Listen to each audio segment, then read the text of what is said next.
왜냐하면 예배는요, 일방적으로 가면 안 돼요. 제가 말씀을 전하면 화답이 와야죠. 그런 의미로 보시면 됩니다. 예를 들어서 여기서 찬양을 하는데 성도들이 인상을 쓰고 그래 너 찬양 잘한다.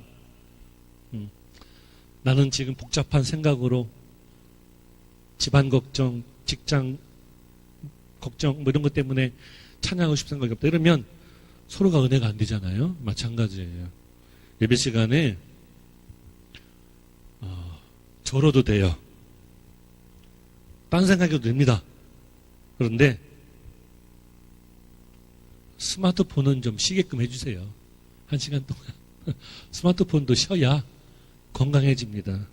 그리고 되도록이면 주고받아야 되니까 아멘으로 딱 매듭이 지어질 때는 화답하시면 감사하겠습니다. 근데 어떤 분은 그렇게 해요. 아멘. 아멘.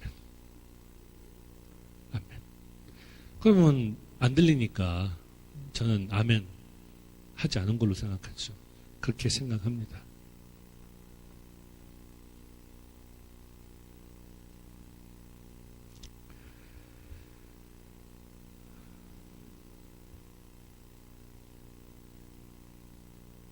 잊어버릴까봐 미리 말씀드려요. 지난주에 입주자 모임들 대표자 모여서 회의를 했는데 이번만큼은 도저히 참을 수 없다. 그래서 제가 강력하게 요청을 해서 자꾸 미적미적거리지 말자. 30일 전에 내용 증명을 보내자. 지금 전기세가 1,000만 원 밀리고 엘리베이터 수리비가 250만 원 밀리고 교회 여기 건물 전체가 다 문제가 있고 허접한데 다음에는 좋아지겠지 이렇게 하다 보니까 지금 문제가 심각하다. 그래서 남촌개발 관리업자를 바꿔야 되겠다. 입주자 13명 대표 사장님이 아주 쌍수를 들고 찬성하는 거예요. 그동안 너무 피해가 크니까. 작년에도 하려고 그랬는데 음재순 씨하고 4층에서 반대해가지고 못했는데 이번에는 어떤 일이 있어도 바꿔야 되겠습니다. 왜냐면 저쪽 벽에서 누수리는 거, 또 화장실 1층 화장실 냄새 나는 거, 또 이렇게 깔끔하게 관리하고 하는 거 다 할 수 있는데 지금 뭐 전용하고 횡령하나 봐요. 아파트 관리는 법적으로 딱 명시가 돼 있어가지고 문제가 없는데 상가는 아주 애매해요. 지분으로 따지기 때문에. 그래서 2층, 1층 지하 가지고 있는 음재순 사장님이라는 분이 51%가 넘어요. 그러다 보니까 법적으로 하기 힘들었는데 이번에는 입주자 대표들이 모여서 다 사인받고 했으니까 그렇게 해서 바꾸는 걸로. 근데 이제 집요하게 뒤에서 설득하고 만나가지고 뭐 앞으로는 잘하겠다 그렇게 얘기하는 것 같은데 어림도 없습니다. 그죠? 예. 돈 많은 부자이면서 그렇게 돈을 제대로 관리도 않고 지금 관리하는 업체 전기세 다 밀려가지고 곧 뭐 전기도 수도도 그렇고 문제가 생길 수가 있기 때문에 이번에는 확실하게 업체를 바꾸는 걸로 그렇게 하도록 해야 됩니다. 업체를 바꾸면 불과 1년 만에 이 건물이 분위기가 달라져요. 그렇게 이해하시면 되겠습니다. 그래서 6층에 요양원 사무장으로 있대요. 안장로님이 회장님으로 제가 세웠고요. 그 다음에 1층 식당 사장님을 총무로 세웠고 제가 감사하는 걸로 그렇게 했습니다. 지금 이렇게 이 정도 규모의 상가 많은 문제가 있어요. 도시마다 법적으로 민의해가지고 그래서 철저하게 이제 새로운 업체를 선정해서 이제 관리를 해나가야 되겠죠. 돈은 더 내면서 하나 혜택도 못 받고 엘리베이터가 고장돼서 저번에 주일날 그죠? 우리가 너무나 고생했는데 평상시에도 그래요. 그런데 직접 답답해서 엘리베이터 업체하고 얘기해 보니까 5만 5천 원짜리 부수품만 가르면 된대요. 그거 가르니까 그냥 아무 문제가 없잖아요. 그리고 엘리베이터 깨끗하게 카메라 달고 그죠? 버튼 다 바꾸고 하는 게 100만 원밖에 안 들어가잖아요. 분담해서 내면 얼마 안 되잖아요. 그렇게 해야 되는데 그동안 한 5년 동안 관리가 엉망이 되어 있나 봐요. 그 다음에 치앙마이 선교 센터 예배 드리기 위해서 내년에 저랑 같이 가실 분 있으면 준비하시라고 말씀을 드렸습니다. 이건 어디까지 자유롭게 하시는 겁니다. 저가 진에어 항공사가 태국 치앙마이까지 왕복 32만 원인데요. 가서 관광하고 휴양하고 구경하고 예배드리고 그리고 이제 오는 것입니다. 근데 우리나라 사람들이 1년에 외국에 얼마 나가는지 아세요? 특히 농촌 사람들 바람났어요. 이장님들이 나가가지고 사고치고 와가지고 이장님 사모님들이 또 나가고 그 다음에 동네 사람들이 다 나갑니다. 왜? 돈이 많으니까. 옛날에 구제역 있죠? 구제역도 이장님들이 가가지고 묻혀온 거예요. 알아보니까 경북 의령에서 6개월치 항공료가 다 없어졌어요. 저가 항공사 항공료가 싸니까 6개월치가 다 벌써 예약을 다 해버렸어요. 환불이 안 되는 건데 분명히 알아야 됩니다. 참고로 말씀드릴게요. 해외여행은 30%의 법칙이 적용됩니다. 그러니까 뭐 어디가 싸네 어디가 비싸네 이렇게 싸울 필요 없어요. 항공료가 50만 원이면 숙소가 50만 원 들어가고요. 내가 쓰는 게 50만 원 들어갑니다. 비행기 싸기 30만 원이면 숙소가 30만 원 들어가고요. 내가 쓰는 게 30만 원 들어갑니다. 그러니까 30 법칙이에요. 옛날에 중국 가는데 패키지로 갔거든요. 여러분 다 경험 있죠? 네. 관광은 안 하고 맨 뭐 실크 뭐 만드는 회사, 뭐 도자기 만드는 회사, 그죠? 골동품 회사 그런 데만 가는 거야. 물건을 안 사니까 나중에는 제발 하나만 사 막 이러더라고요. 그리고 숙소에 갔는데 웬걸 두꺼비가 막 지나가고요. 그죠?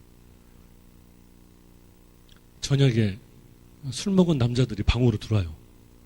알고 봤더니 문이 고장 난 거야. 저기 위험한 그 좀 이렇게 빈민가 쪽에. 그래서 반드시 싸게 가면 그만한 대가가 있습니다. 세상 이치가 그래요. 그러니까 항상 모든 여행은 30 꼭 그런 건 아니지만 그렇게 돈을 지불해야만 된다. 그래서 숙소 비용이 빠지면 30이 빠지는 거죠. 만약에 누가 항공료를 공짜로 준다면 그게 빠지는 거고. 그런데 항상 보면 30이 적용된다. 그게 적용이 안 되어 있으면 이거는 가짜다.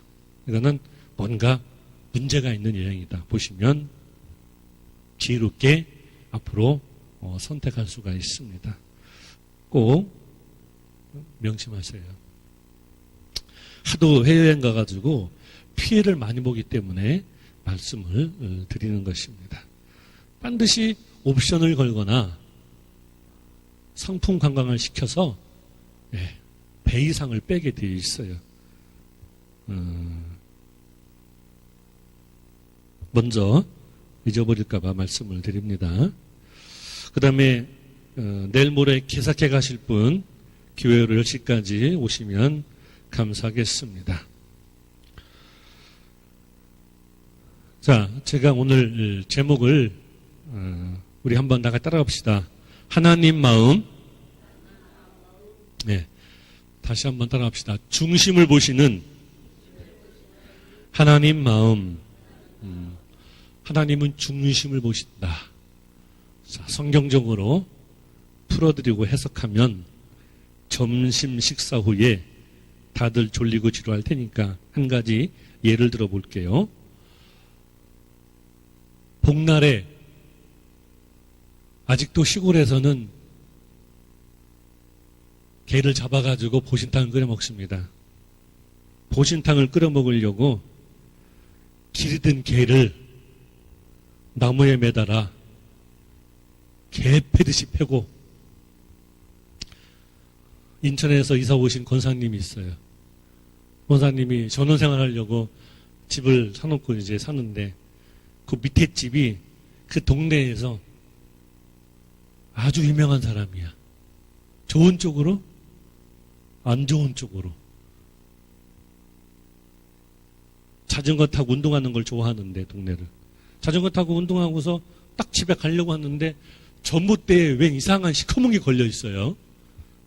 그래서 딱 보니까 개야. 그 밑에 집 아저씨가 그 개를, 기둥기를 잡는 거야. 생전 그런 걸 못 봤던 권사님이 그냥 기절해버렸네. 진짜 기절은 않고 반은 기절했거든요. 그러더니 3개월 만에 그냥 읍내로 가버렸다, 이사 가버리더라고요. 주인이 개를 잡아서 드시려고 나무에다 매달아 놓고 패고 잡으려고 하는데, 어떻게 개가 죽은 줄 알았는데, 내렸는데 팔딱 일어나더니 눈에 빨간 불을 켜고 냅다 도망가는 거예요. 그런 개에 물리면 약도 없어요. 주인이 이제 허탈해가지고 한참 있다가 집에 들어가 보니까 도망간 개가 먼저 집에 와서 주인 보고 반갑다고 꼬리치는 거예요. 이 광경을 본 주인이 교회 권사님이시거든요. 개의 충성심을 보고서 충격을 받았어요. 하나님께 기도했습니다. 자기를 죽이려고 하는 그 주인에게 다시 달려와 꼬리를 치고 충성하는구나.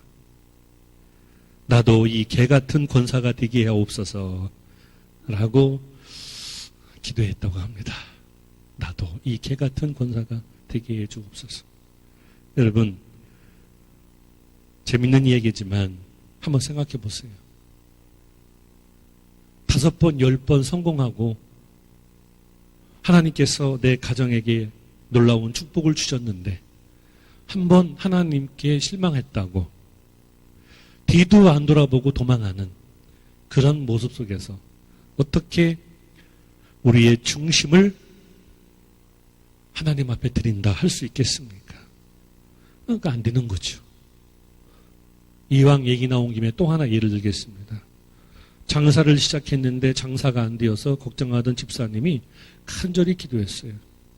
월 수입 1,000만 원만 되면 제가 11조 헌금이 아니라 10의 2조를 하겠습니다.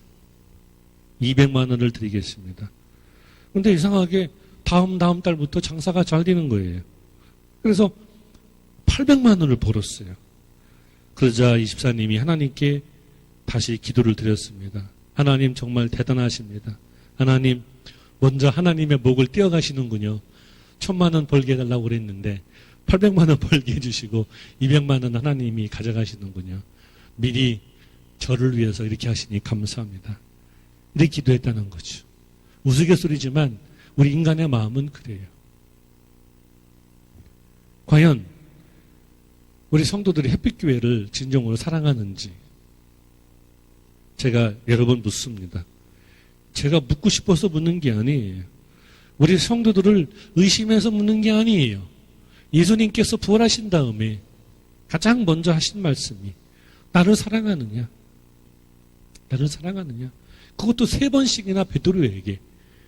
베드로는 더 이상 베드로가 아니에요. 왜? 그 전에 베드로에게 교회를 주었기 때문에 베드로에게 묻는다는 것은 결국 교회에게 묻는 거예요. 그러면 교회가 건물인가요? 무생물? 아니죠. 성도죠. 성도들한테 묻고 있는 거예요. 너희가 교회를 사랑하느냐? 지금 섬기고 있는 교회를 사랑하느냐? 그걸 묻고 있는 것입니다. 그것을 바로 중심이라고 하고 있는 거예요. 그죠? 네. 예를 들어서 둘이 사랑하는 부부가 사는데 뭐 때문에 좀 사이가 멀어졌어요. 서로가 헤어질 생각만 하면 그 가정의 행복이 찾아올 수 없겠죠. 다시 회복될 수 없겠죠. 그런 것처럼 마찬가지입니다. 중요하게 받으셔야 돼요. 저도 마찬가지예요. 두 마음을 품을 수도 있어요. 그죠? 예. 사람이기 때문에. 우리가 돈을 벌고 또 사업하고 장사하는데 돈이 목적이 될 수 있고 사업이 목적이 될 수 있고 어떤 분은 자녀가 목적이 될 수 있어요. 그러나 주님께서 말씀하고 있는 것은 내가 너의 마음 중심에 있느냐. 불편하지만 불편한 진실이지만 그걸 예수님께서 묻고 있는 거예요. 어떤 사람에게는 이 불편한 질문이에요. 불편하거든요. 그죠? 왜? 돈이 치고고 자녀가 잘 돼야 되는데 주님은 지금 우리에게 나를 사랑하느냐 묻고 있거든요. 불편해요. 그렇지만 원하고 있었는데 어떡합니까? 한번 생각해 보세요. 교회를 사랑하느냐? 교회를 사랑하느냐? 내 교회를 사랑하느냐? 그래서 그랬을 때 진정으로 네! 제가 죽도록 사랑합니다. 즉 자기를 잡아서 드시려고 했던 그 주인에게 다시 개가 와서 꼬리 흔들고 주인에게 반갑다고 달려드는 그 개처럼. 그죠? 예. 과연 우리도 그렇게 할 수 있는지 저도 때로는 스스로 질문을 하고 답답할 때가 있습니다. 그게 인간의 모습이에요. 자, 성경 한번 찾습니다. 성경 사무엘상 16장 7절입니다. 사무엘상 16장 7절.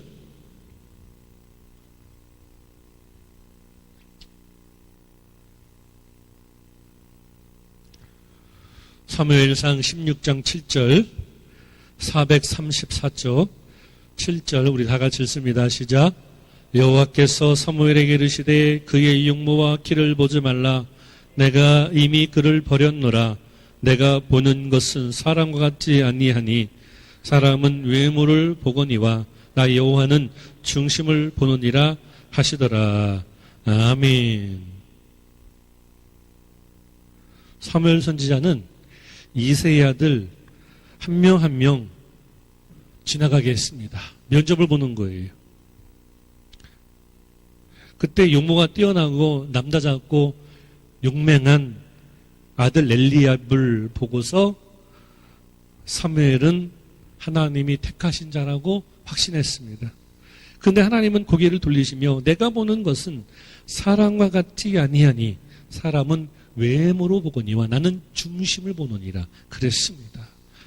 그러니까 아까 자기를 잡아먹으려고 했던 그 주인에게 다시 와서 꼬리를 흔들고 충성했던 그 개, 비록 미물이지만 그 개, 그런 충성심, 과연 우리에게 그런 것이 있는지, 우리는 장사꾼처럼, 아까 예를 들었던 장사꾼처럼 그때그때 마음이 달라지고 있는지 우리 한번 생각을 해봐야 되겠죠.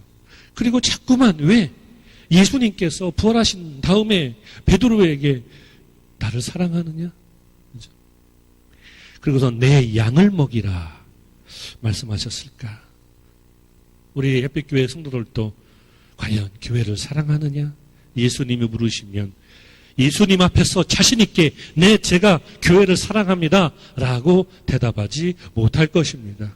왜? 예수님은 신이시기 때문에 우리의 중심을 보고 있는데 우리가 거짓말하면 사람에겐 통하지만 하나님에게는 통할 수 없기 때문에 불편한 진실이지만 대답하지 못하고 우물쭈물하고 있을 것입니다.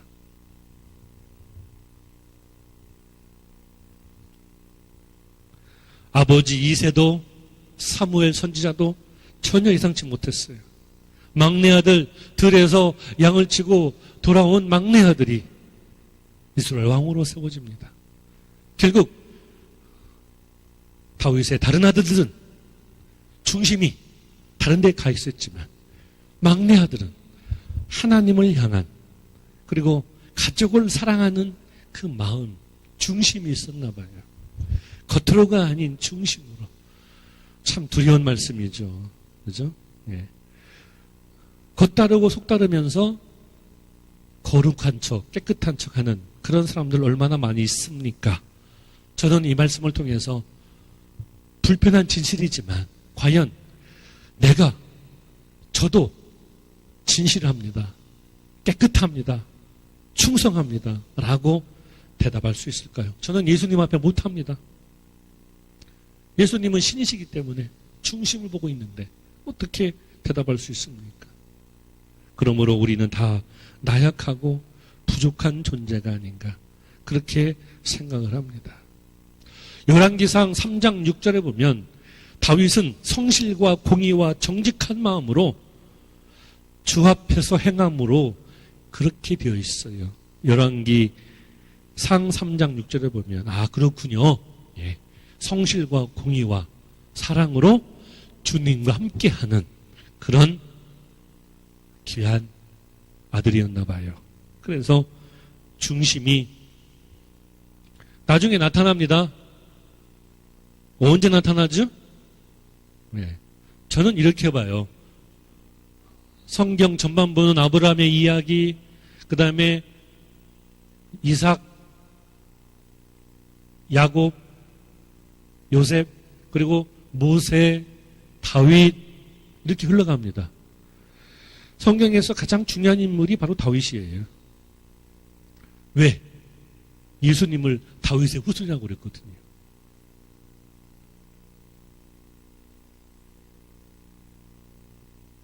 나중에 다윗이 안 좋은 일 당했을 때, 슬픈 일 당했을 때, 이때 다윗의 마음이 하나님을 향하여 있었어요.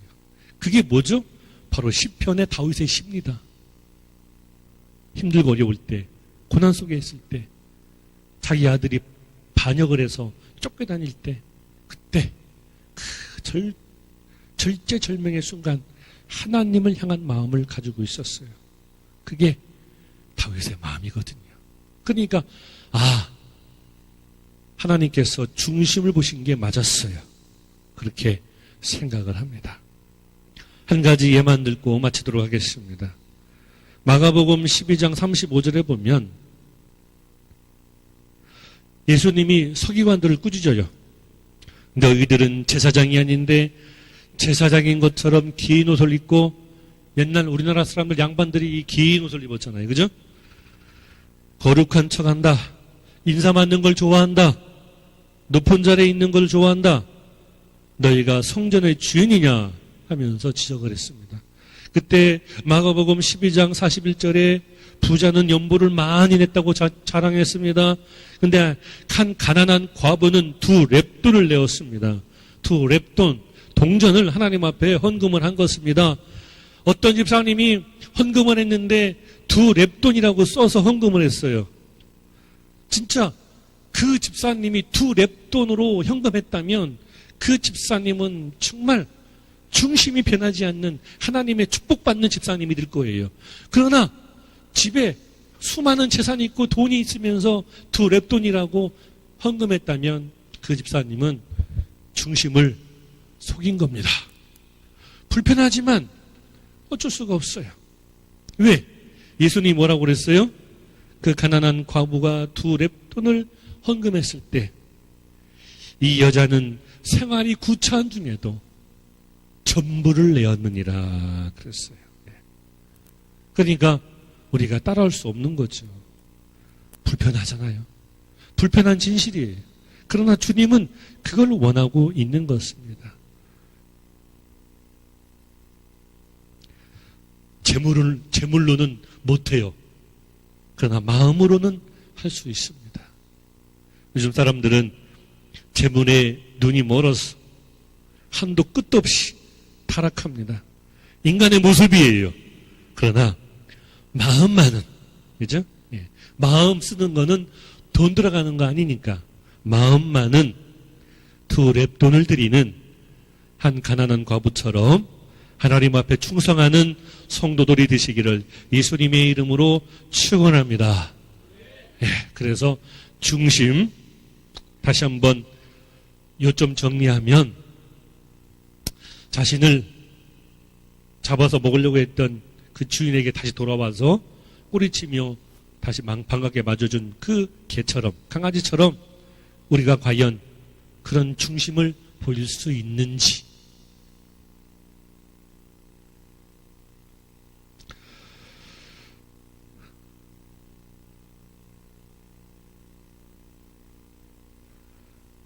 베드로가 예수님으로부터 질문을 받았습니다. 나를 사랑하느냐, 사랑하느냐. 저는 항상 그 예수님의 질문이 오늘 지금 이 순간 저에게 하는 질문 같아요. 그래서 어떤 때는 마음이 아프고 눈물이 납니다. 그렇죠? 사람은 속일 수 있어요. 그러나 하나님은, 예수님은 속일 수 없습니다. 왜? 중심을 보고 있기 때문에. 지금 예수님이 앞에 나타나셔서 너 중심으로 나를 사랑했느냐? 라고 했을 때 네, 진심으로 사랑합니다. 대답할 수 없을 겁니다. 불편한 진실이지만 우리 성도들에게 똑같은 질문을 합니다. 햇빛교회를 사랑합니까? 아니, 사랑 안 해도 아멘 하세요. 자, 햇빛교회 사랑합니까? 네. 혹시 알아요? 마음이 바뀔지. 2렙돈을 바쳤어요. 가난한 과부가. 죄송하지만 전부를 바친 거예요. 우리가 흉내낼 수 없는 겁니다. 그래서 성경에 가장 많은 곳에 불편한 진실이 숨어 있어요. 사랑하는 성도 여러분, 재물로는 못해도 마음으로만이라도, 사람의 마음은 알 수가 없잖아요. 그렇지만 하나님은 아시니까 마음으로 우리 햇빛교회를 사랑하시고 아끼셔서 우리의 중심을 보시는 주님에게 인정받고 기뻐하심 받는 하나님의 성도들이 되시기를 예수님의 이름으로 간절히 축원합니다. 기도하겠습니다. 하나님 아버지, 세상은 겉으로만 보고 외모로 보고 평가하지만 주님은 중심을 보고 있는다 말씀하고 있습니다.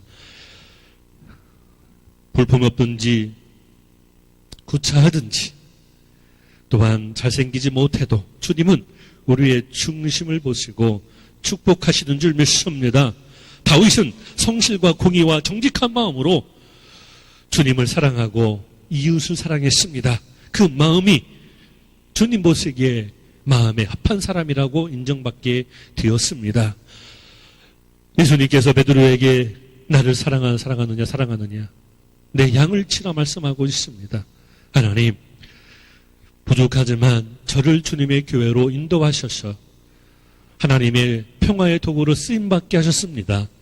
이제 우리 햇빛교회 성도들이 주님의 교회를 사랑하는 귀한 마음 있게 하여 주셔서 우리 교회가 더 좋아지고 아름다워지는 놀라운 축복의 역사가 나타나게 하옵소서. 예수님의 이름으로 기도하옵나이다. 아멘.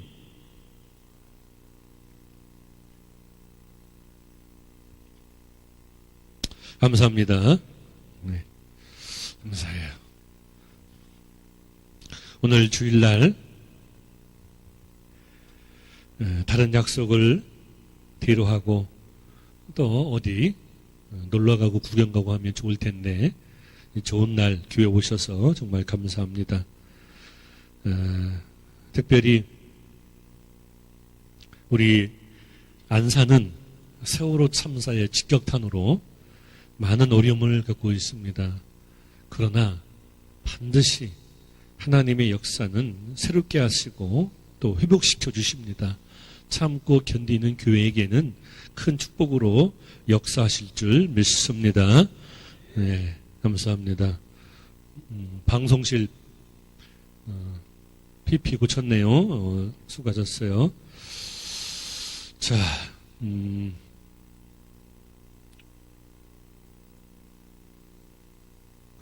매주 금요일 24시간 생활예배입니다. 작년부터 일부 교회가 시작하고 있어요. 좋은 제도입니다. 금요일날 새벽 예배를 통해서 하루를 시작하는 겁니다. 그러면 금요 심야 예배, 철야 예배 나와서 기도하고 황급히 집에 가는 것보다 나을 수 있습니다. 새벽 예배 드리고 오늘은 금요일이다. 성금요일이다. 사실 우리의 기도와 우리의 예배는 삶 속에서 드리는 것이 가장 귀하다고 하지 않습니까? 네. 그러면 어떤 예배를 더 좋아하실까요? 네, 그렇습니다. 주일날 오전 11시 예배는 공식적인 어떤 예배의 절차를 밟아서 하는 예배고요. 주일날 오후 예배는 생동력이 있는 찬양의 예배고요. 수요일날에는 신학과 신앙이 겸비되어 교리 설교도 하고 또 깊은 내용으로 설교합니다. 수요일날 그리고 금요 24시간 생활기도 새벽 시간을 통하여 예배드리고 이제 금요일 날은 거룩하게 이제 예배를 드립니다. 그다음에 새벽기도는 말씀과 강해와 기도가 있는 그런 예배가 되겠죠. 그렇게 보시면 되겠습니다. 나중에 이제 세미나도 하고 또 말씀 연구도 하고 하겠지만 사실 많은 교회가 공중예배 등한시하면서 다른 모임을 더 활성화시키는 그런 어떤 변형적인 모습을 취해왔어요. 공중예배 원래 전통으로 내려오는 예배가 더 중요하다. 그렇게 말씀을 드립니다. 꼭 명심하셔서 다 같이 참여했으면 좋겠다 말씀을 드리겠습니다. 내일 모레 여성계 개사케네요. 가실 분은 교회로 10시까지 와 주셨으면 하는 광고가 올라와 있습니다. 감사합니다. 자, 수고하신 분들 다들 감사합니다. 자, 서로가 서로에게 자 박수로 감사의 표시